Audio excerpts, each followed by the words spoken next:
Graça e paz, conectados com a palavra no seu devocional de hoje, entre gemidos e lágrimas.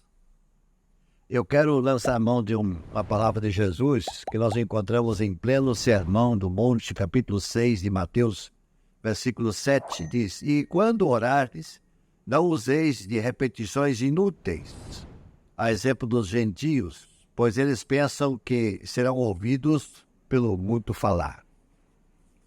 Não há nada de errado nem de improdutivo no fato de dedicar tempo à oração, desde que isso não impeça realizar outras coisas boas e necessárias para as quais o dever nos chama. Passar muito tempo em oração não é como algumas pessoas pensam e dizem que é necessário falar muito. Falar muito. Multiplicar palavras são uma coisa, mas o contínuo ardor do desejo de orar é bem outro, bem diferente.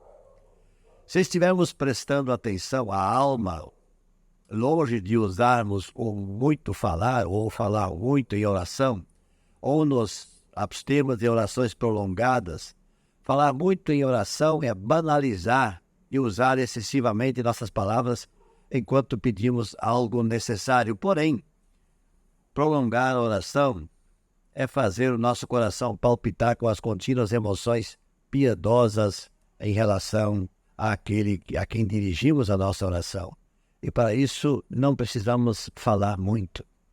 Quando oramos, essas condições, nossa expressão é muito mais uma forma de gemidos do que palavras faladas.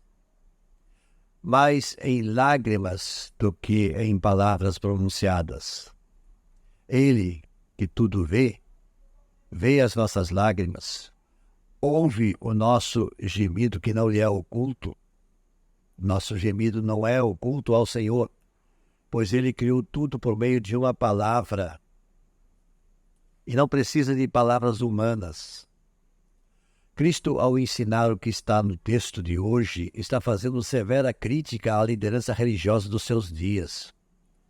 O importante para tais líderes era que houvesse uma ampla amostragem, demonstração, para que todos pudessem perceber que o tal líder religioso estava em oração. Longa oração. Por isso vale lembrar, mais uma vez, o que eu já disse.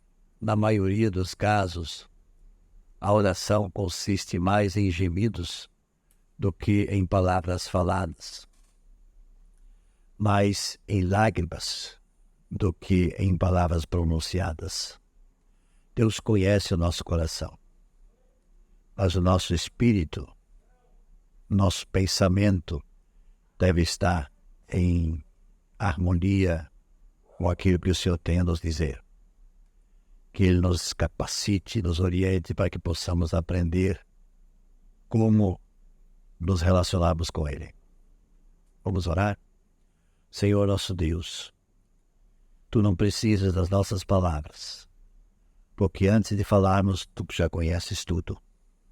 Portanto, Deus, conforta-nos, consola-nos e capacita-nos, ó Deus, a caminharmos nessa direção, para que possamos aprender cada vez mais a ser semelhantes a Ti, Senhor. Em nome de Jesus. Amém.